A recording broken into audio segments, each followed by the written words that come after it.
This is Ride News Now. I'm Alison Haislip. Here's the latest in all things mobility.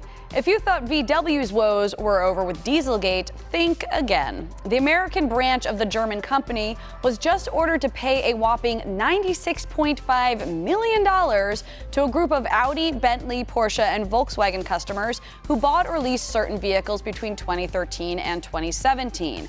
Turns out Volkswagen was inaccurately reporting fuel economy figures, which, even if they're off by 1 mile per gallon, can sway someone into purchasing a vehicle because it seems like it would save them money down the road. Volkswagen says that while no immediate action is needed, you'll ultimately need to file a claim to process your reimbursement for anywhere between $5 and $24 per month of ownership. Total justice for consumers who are hit with yet another case of a carmaker taking advantage of their reporting procedures. And that, Volkswagen, is why we don't tell fibs. The startup company Volta is spreading charging stations across the country like some sort of electrified Johnny Appleseed. After raising a cool $64 million in funding, they'll be expanding their network of sleek charging stations to malls, grocery stores, stadiums, and entertainment complexes.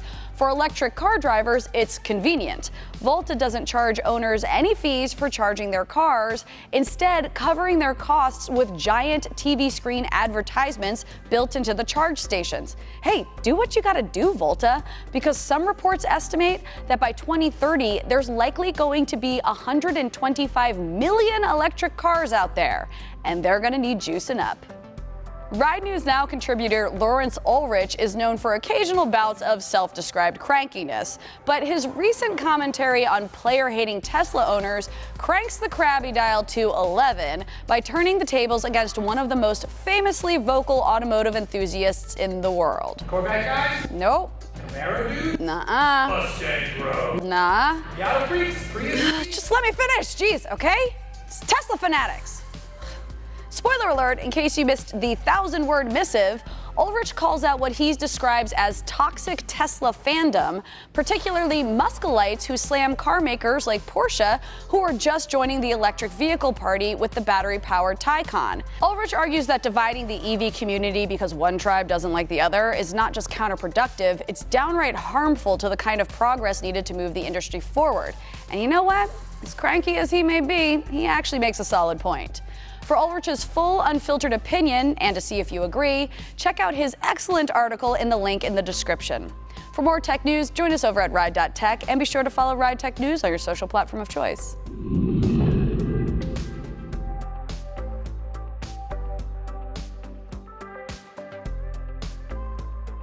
Potato brain! I have potato brain! We thought VW's woes were over. I feel like those words didn't even come out of my mouth. Keep the doggies rolling, rolling, rolling, rolling. Don't go chasing waterfalls. Please stick to the taco truck that I know you're used to. I'm gonna sneeze. Get it out. It was just weird having someone like coach me on sneezing. You can do it, girl. What was I so close to, Josh? Lean into it. Thanks for watching. If you like what you see, please like and subscribe. Also, head to Ride.Tech for stories, reviews, and more news.